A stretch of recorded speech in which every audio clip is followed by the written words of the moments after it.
وعملوا الصالحات سيجعل لهم الرحمن ودا।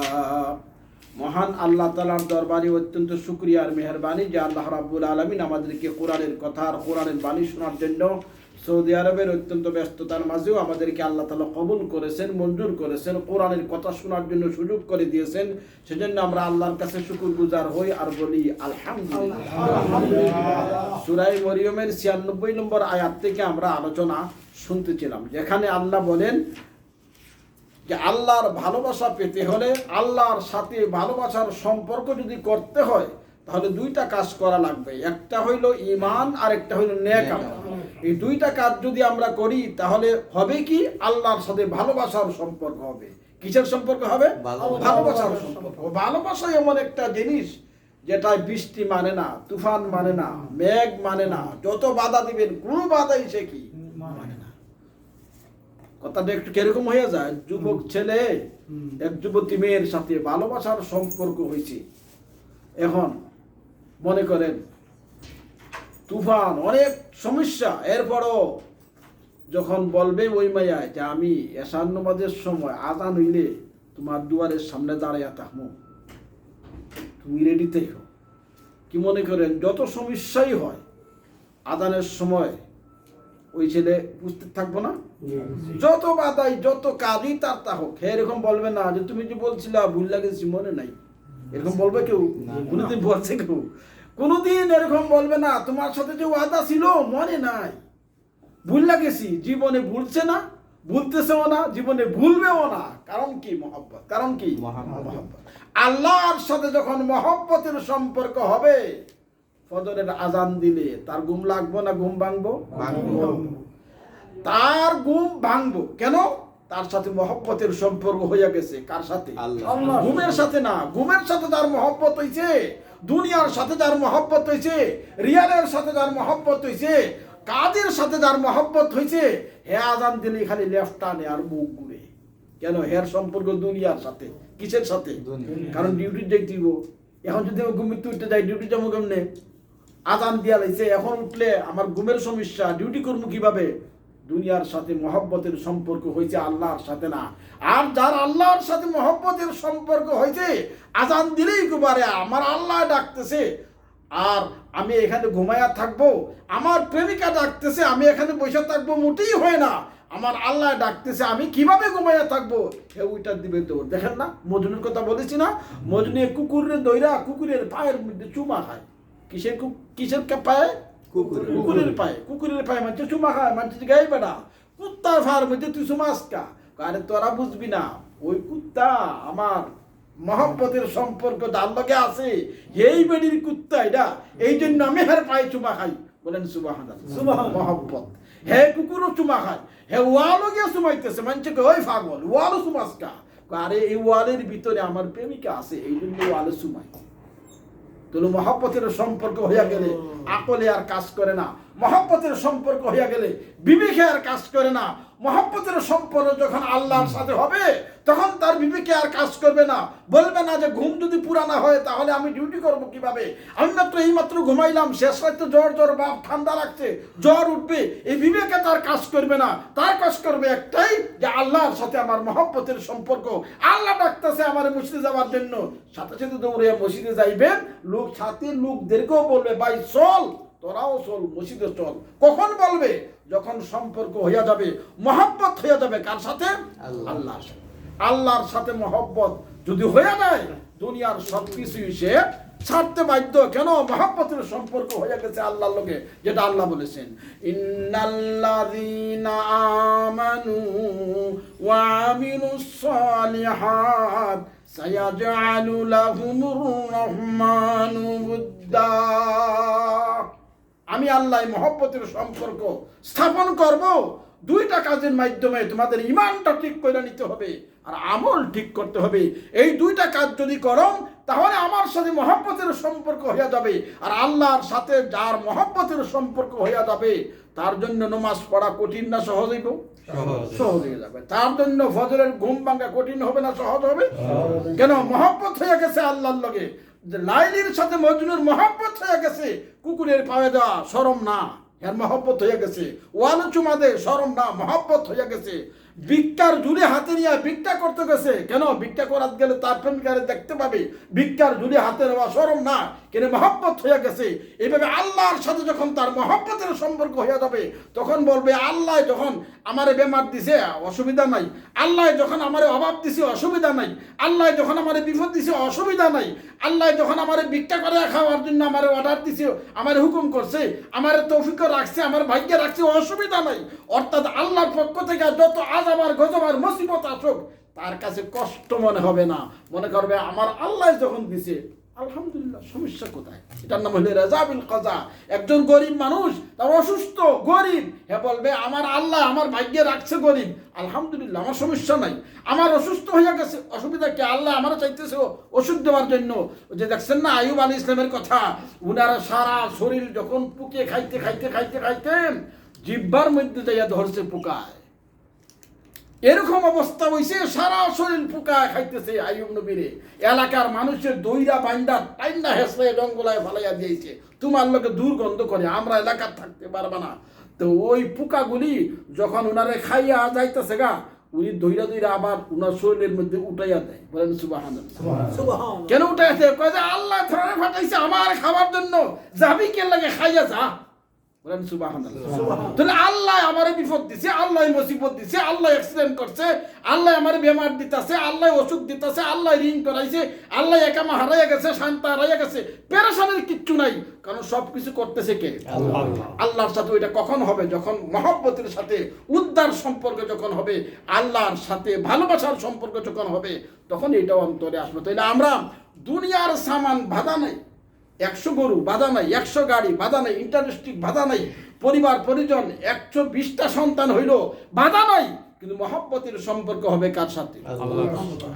আসুনি this তিকে দর সহরায়ে গোর বার সালা রে বিয়াফতা দাদ সতুর গুফতে চশমে তঙ্গ দুনিয়া দারেরা या कनात पुरकुन दिया खाके गुर वला यमलऊ जौफा इब्नि आदमा इल्ला बित्तुराब वयतूबुल्लाहु अला मान ताब। মানুষের যে একটা পেট, এই যে পেট আছে, পেটটা কিন্তু বেশি বড় না, কিন্তু যতই দিবেন এটা প্লাস্টিকের মতো হালমিম মসজিদ। কারণ জাহান্নামের অভ্যাস হইল, যত মানুষ জাহান কি মনে করেন কিয়ামতের দিন জান্নাতি বেশি হবে মানুষ না জাহান্নাম বেশি? জাহান্নাম এত মানুষ পাওয়ার পরও হে খালি হবে হালমিম মসজিদ, আরো দেও, আরো দেও, আমার ক্ষুধা লাগছে, আমার ক্ষুধায় বাসি না, আরো দেও। জাহান্নামে খালি হবে হালমিম মসজিদ, আরো দেও, আরো দেও, আরো দেও। তখন আল্লাহ তাআলা উনার কুদরতি ভাব যখন জাহান্নামের ভিতরে ঢুকাইয়া দিবেন, তখন জাহান্নাম বলবে কাত্তুন কাত্তুন, হয়ে গেছে, এনাফ, আর লাগবে না। তাহলে এর আগ পর্যন্ত ওই যে মানুষের যে পেট, এই পেটটা হলো জাহান্নামের খাসলত, আরো দেও। চোখটা জাহান্নামের খাসলত, আরো দেও, খালি আরো দেও। কয় যে আগামী মাসে আর সৌদি আরব থাকবো না, বহুদিন থাকলাম। কতদিন থাকছো? কত 50 বছর হয়ে গেছে আমার দাম গেছে সৌদি আরব, আর থাকবো না ভাই। আচ্ছা তাহলে ভালো কথা হইতো কইছো, এতদিন তো থাকছো, যাওয়ারই দরকার। তো গিয়া কি করবেন? বলে গিয়া একটা দোকান দিমু। কি দোকান দিমু? বলে এমন দোকান দিমু, ঢাকার থেকে মাল আনমু, আইনা আমার দোকানে বেচমু। আমার দোকানে যে বেচমু এরকম না, বেশি কইরা মাল আনমু, ট্রাক কিনবো 10টা। ওই ট্রাক দিয়া চিটাং থেকে ঢাকার থেকে মাল আইনা গুডাউন বানাইয়া, বড় গুডাউন বানাইয়া ওইখান থেকে আরো 10টা ট্রাক সেল দেওয়ার জন্য অন্য দোকানে নিয়ে মাল বেচামু। ড্রাইভার রাখমারও 10টা, আবার হ্যান্ডিম্যানের রাখমারও 10 জন, আর গুডাউন বানামারও 10-12টা। আবার আমাদের থাকবো মূল সেন্টার, আরো সব শহরে শহরে শহরে শহরে একটা করে ব্রাঞ্চ করবো। এখন 50 বছর থাকছে সৌদি আরব, আবার দেশে গিয়া দেন কত চিন্তা, কত কিছু করবো। আসুনি দিস্তি কেদার সহরায়ে গোর বার সালা রে বিয়াফতা দার সতুর গুফতে চশমে তঙ্গ দুনিয়া দারেরা ইয়া কানাত পুরকুন দিয়া খাকে গুদ। এই পেট ভর্তি হবে না, যতই দেওয়া হয়। যার একতলা আছে হ্যাঁ 2 তলাটা কইরা লই, যার সনের ঘর কোন মন্ত্রী টিনের ঘর বানাইবি, যার টিনের ঘর হ্যাঁ কোন মন্ত্রী একতলা একটা ওই তুই লইল, একতলা যার আছে কই 2 তলা বানাইল, তাই 3 তলা বানাইল, 3 তলা 4 তলা এলো কেটে দোকান না করলে মানুষের কাতার ভরবো আমি, দোকান যখন দু একটা হয়ে গেছে বাড়িও তো 4-5টা লাগে না, কেমনে হয়? এই যে মানুষের যে একটা চোখের যে অভ্যাস, কাজে হালমিন মসজিদ আরো দেও আরো দেও আরো দেও, ওয়ালা ইয়ামলাউ জাওফা ইবনে আদম ইল্লা বিতুরাব, কবরের মাটি যখন দুই দিক থেকে চাপ দিয়া তার এই পেটের ভিতরে ঢুকবো, তখন বলবে বাখা বাখা হইয়া গেছে দুনিয়া, আর লাগবো না। ওইটা কবর দেওয়ার আগ পর্যন্ত হের ফেট আর কি ভরে না। এই জন্য দুনিয়ার সামানের দরকার আছে, কিন্তু এত চিন্তা আর ফিকির না। আল্লাহ দিছে বালা, দিছে না অসুবিধা নাই। আমি বিদেশ থেকে যাইতেছি, ঠিক আছে একটা দোকান দেয়া বসবুনি, অসুবিধা নাই। এখন দোকান দেও, ড্রাইভার রাখো, হ্যান্ডিম্যান রাখো, আর 3টা ব্রাঞ্চগুলো, এত চিন্তা। ওই যে মূল শেখ চুল্লির ঘটনা বললাম না, এ ডিম থেকে মুরগ বানায়, মুরগ থেকে কত কিছু বানায়া এখন অনেক কিছু হয়ে গেছে, শুনছেন তো আপনারা? তাহলে এইভাবে শেখ চুল্লির মতো এত চিন্তা, কারণ মানুষ যদি চিন্তা করে, চিন্তার কারণে মানুষের ব্রেন শক্তি দুর্বল হইয়া যায়। এই জন্য চিন্তা করে লাভ নেই। আমি এত চিন্তা করতেছেন, হইবে না হয়তো কোনোটাই। এই জন্য এত লম্বা চিন্তা না, চিন্তাটা সীমিত থাকতো, চিন্তা করতে বাধা নাই। একজনে আপনার কাছে 500 রিয়াল ভাইবো, হ্যাঁ পরের দিনকে 8 টাকা দেন, যেটা চিন্তা করার সময় নেই না, ওইটা চিন্তা করতে। আরেকজনে 500 টাকা পাইবো, এটা কিভাবে আদায় করা যায় ওটা চিন্তা করতে বাধা নাই।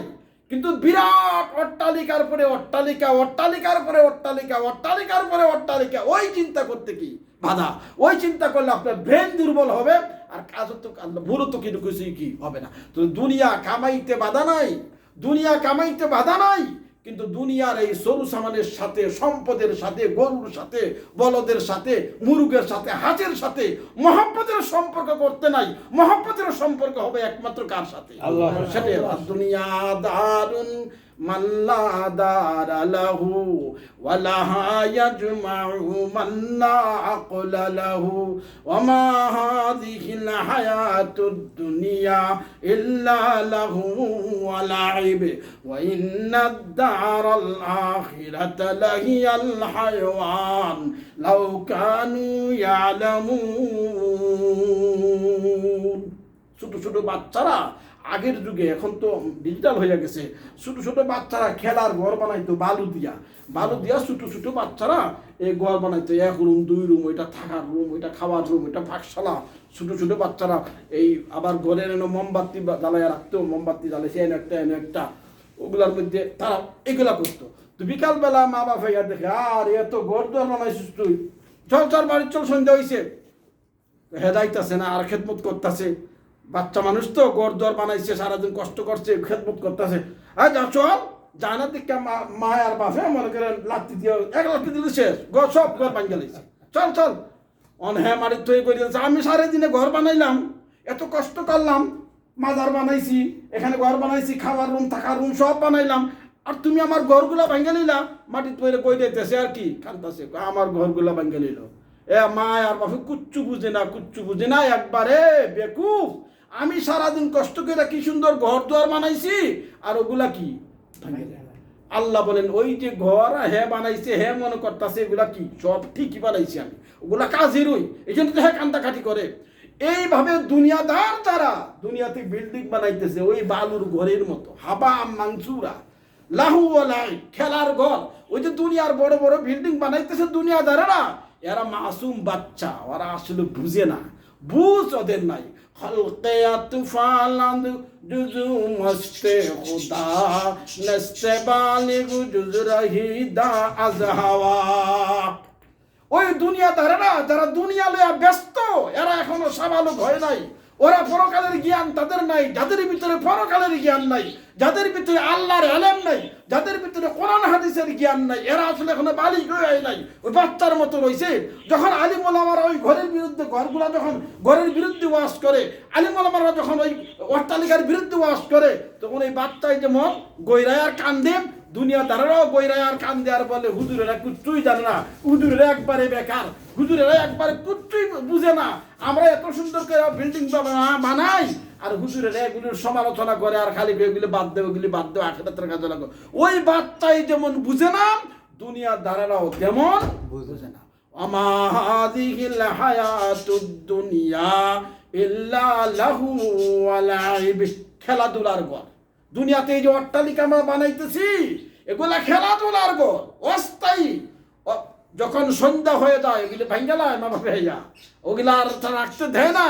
এইভাবে এই যে দুনিয়ার অট্টালিকা আমরা তৈরি করতেছি, খেলাধুলার ঘর, যখন ভূমিকম্প হবো, যে গতকালকে বাংলাদেশ হয়ে গেল 5 মাত্রার ভূমিকম্প যদি এরকম হয়, যে আল্লাহ 5 মাত্রার ভূমিকম্প দিতে পারছেন, উনি ইচ্ছে করলে 20 মাত্রা দিতে পারে না? দিতে পারে। তাহলে 20 মাত্রার ভূমিকা দিলে কি অবস্থা হইতো ঢাকা শহরের?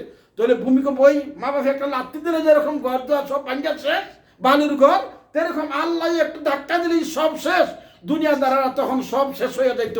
আল্লাহ বলেন খেলার ঘর বানাইতেছো তোমরা, আর তোমরা যে বানাইতেছো তোমরা বুঝো না ওগুলা যে অস্থায়ী, এগুলা যে থাকবে না, তুমি কবরে যাইবা, তোমার সাথে কিচ্ছুই যাবে না, তুমি এগুলা বুঝো না, এই জন্য এগুলো তুমি করতেছো। আর এরাম ওই ছোট্ট বাচ্চা যেমন নাবালিগ না বুঝতাম, তুমিও কি নাবালিগ আর না বুঝতে হালকায়াতে ফালান্দু জুজু মস্তে খুদা নস্তে বালিগ জুজু রহিদা আজহাওয়া। দুনিয়া করতে বাধা নাই, কিন্তু দুনিয়া করো তুমি, দুনিয়ার এই জিনিসগুলোর সাথে মহব্বতের সম্পর্ক করবা না। মহব্বত থাকবে একমাত্র কার জন্য? আল্লাহর জন্য। দুনিয়া করতে বাধা ছিল না।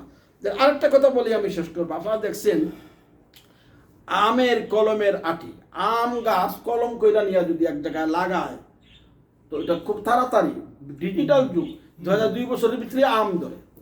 কিন্তু আম ধরলেও এই কলম তৈটা এটা লাগাইছে যে এটা শক্ত হয়ে কিন্তু আসলে জ্বর গাইরা বসে নাই। যদি কোনো গড়িয়ে ধাক্কা দেয় ওইটা ছুটটা হিসাব করবো। তাহলে আমের কলমের আটি অথবা যে কোনো গাছ আপনি লাগাইলে পানি দেওয়া লাগে, 1 বছর 1.5 বছর 2 বছর পানি দেওয়া লাগে। এরপরে ও ফল ধরে, ডিজিটাল যুগ, তাড়াতাড়ি আম ধরে যায়। আম ধরলেই গাছ শক্ত হয়ে গেছে এরকম না, আম ধরার পরেও ওই গাছটার পিছনে কিছু মেহনত করা লাগে যাতে হ্যাঁ শক্ত হোক। যখন 3-4 বছর 2-3 বার আম ধরলাম, জ্বর ভালো করে শক্ত হইল, তখন আর তারে ফানি মানি দেওয়া লাগে না। তখন গড়িয়া ধাক্কাইলেও আর তারে হরাইতে পারে না, শয়তানে ধাক্কাইলেও তারা নিতে পারে না, শক্ত হইয়া বৈশা গেছে। আর গাছ যে হয় দুনিয়ার, এগুলো হলো জড় পদার্থ, হে ইচ্ছা কইরা কিছু করতে পারে না। গাছে যদি ইচ্ছা করে যে আজকে আমি অমুকের বাড়ি, হে মেম্বার হ্যাঁ বাড়িতে আমুকের লাগে, আমি চেয়ারম্যানের বাড়ি যাইয়া, একটা গাছ কি ইচ্ছা করে মেম্বারের বাড়ির থেকে চেয়ারম্যানের বাড়ি যাইতে পারবে? পারবে না। কিন্তু সলিমুদ্দিন যদি ইচ্ছা করে আমি এই মেম্বারের বাড়ির ভাড়া দিয়ে থাকি, দূর জায়গা চেয়ারম্যানের বাড়ি, ওইখানে গিয়ে ভাড়া দিয়ে থাকবো, সলিমুদ্দিনে ইচ্ছা করলে পারবে, কিন্তু গাছে পারবে না, যেহেতু এটা কি জড় পদার্থ।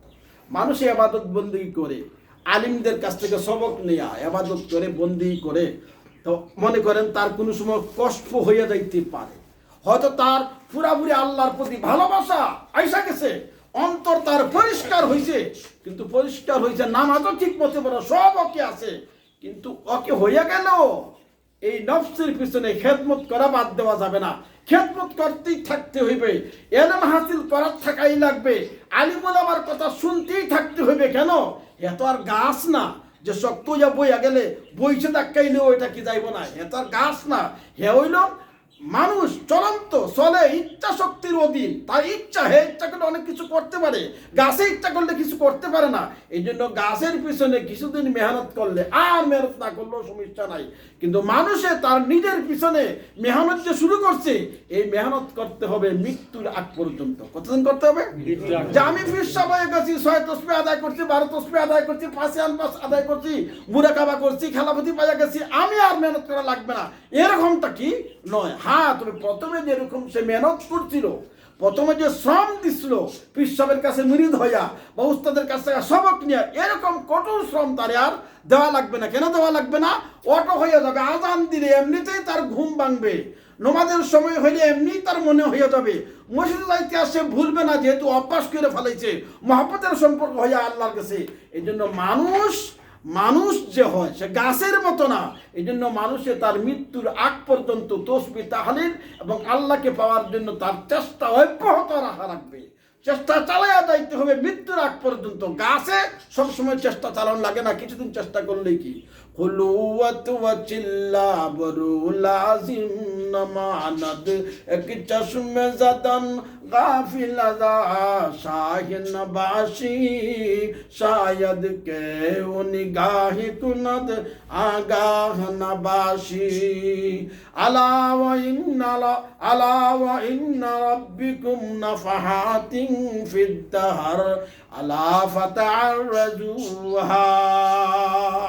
নবীজি বলেন যে আল্লাহরও কিছু সময় আছে, খাস সময় আছে আল্লাহকে ডাকার জন্য, কিছু আল্লাহকে পাওয়ার জন্য। এই জন্য তুমি এক চশমে জাদন গাফিলা যা শাহিরাবাসী, এক সেকেন্ডের জন্য তুমি আল্লাহকে ভুলে যাইও না। কারণ কোন সময় আল্লাহ তোমার দিকে রহমতের নজর দিবে, আর তুমি যদি বিমুখ থাকো তাহলে তো আল্লাহর রহমত পাওয়া গেল না।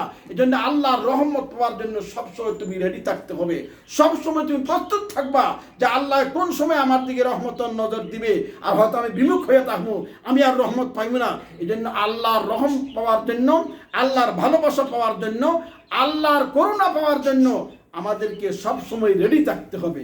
এক চশমে জাদন গাফিলা যা শাহেন বাসি শায়দ কে নিগাহে কুনত আগানবাসি। তাহলে আমরা যে নামাজ রোজা পড়ি, মেহনত করতেছি, এই মেহনত চলবে মৃত্যুর আগ পর্যন্ত। কতদিন চলবে? মৃত্যুর আগ পর্যন্ত। এরকম না যে আমি ফিরসা বয়ে গেছে আর ফজরের নামাজ লাগে না, এরকম হবে না। ফিরসা বইলেও কি লাগবে।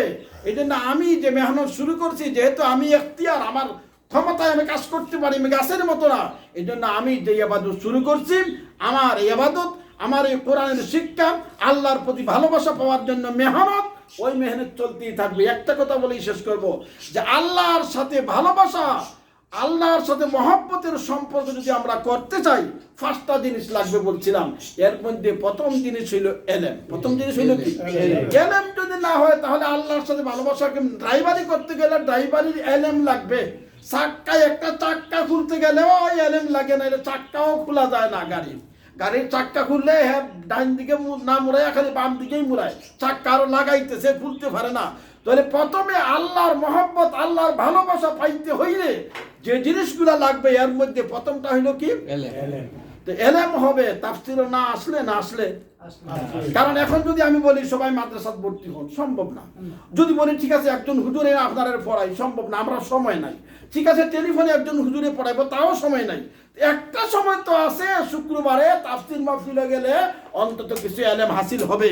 এই জন্য আল্লাহর ভালোবাসা পাইতে হইলে প্রথম শর্ত হইলে এলেম। আর এলেম পাওয়া যায় তাফসীরও আসলে। তাহলে কি মনে করেন তাফসীর মাহফিল হওয়ার দরকার নাই? না আছে? অনেকে বলে তাফসীরের দ্বারা কোনো লাভ হয় না। লাভ হয় না মানে টাকা আসে না। লাভ বলতে কি? টাকা। লাভ বলতে সম্মান, লাভ বলতে দুনিয়ার বাহাদুরি আর ইজ্জত। তো ইজ্জত পাইবেন না, হয়তো টাকা আসবে না, কিন্তু আসল যে লাভ, আল্লাহর ভালোবাসা, তাফসীরে যদি আসি তাহলে আল্লাহর সাথে আমাদের ভালোবাসার সম্পর্ক স্থাপন হবে। আল্লাহ আমাদের সকলকে তৌফিক দান করুন। দুরূদ শরীফ পড়েন। আল্লাহুম্মা সাল্লি আলা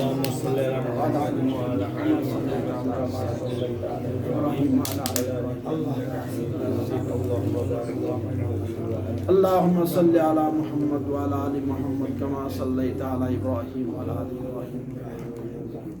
استغفر الله استغفر الله استغفر الله ان الله غفور رحيم. استغفر الله ان الله غفور رحيم. استغفر الله ইন্নাল্লাহা গফুরুর রহিম। আমি রাসূল বলেছি, আল্লাহ বলেন কুল ইয়া ইবাদিয়াল্লাযিনা আসরাফু আলা আনফুসিহিম। ও গুনাহগারেরা, যারা গুনাহ করছো, আল্লাহ তাদেরকে বলতেছেন, যারা গুনাহগার তাদেরকে আল্লাহ বলতেছেন, ও গুনাহগারেরা, তোমরা আমি আল্লাহর রহমত থেকে নৈরাশ হয়ে যাও। কি মনে করেন আমরা সবাই কি নেককার না গুনাহগার? ওই গুনাহগার সবচেয়ে উত্তম যে তার গুনার কথা স্বীকার করে আল্লাহর কাছে তওবা করে।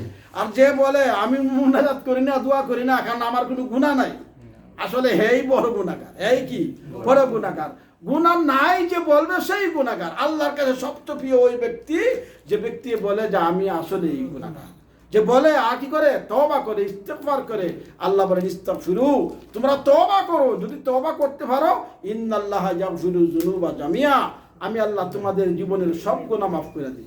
হ্যাঁ, গুনাহ নাই বললা জীবনে তওবা করে না, তওবা করা জানেও না।